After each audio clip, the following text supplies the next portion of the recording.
जी lunch रे मु बनैथिले लाउर राई। नमस्कार जय जगन्नाथ। मु आपण मानकर पिंकी मु आपण माननको वेलकम एंड वेलकम बैक करूछु मोर आउ गोटे मिनी ब्लॉग रे।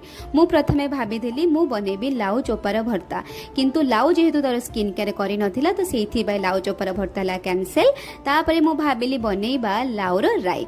लाउर राई बनेबा पई प्रथमे मु प्रिपेयर करनेली मसाला। मसाला रे थिला सरिसो, रसुण, टमाटो, कंचा लंका आउ मु पकेइथिली किछि काजू।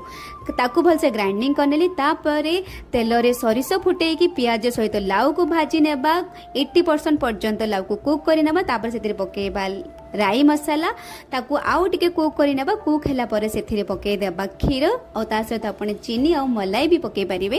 ताकू आउ टिके कुक हैला परे सेतिरे में पके देबा कंचा लंका। कंचा लंका आपण माने चाहिए प्रथम रु पके परिबे, किंतु मो घरे पापा की परि अछि से खाई परिबनी लंका, सेतिरे मैं शेष रे पकेली।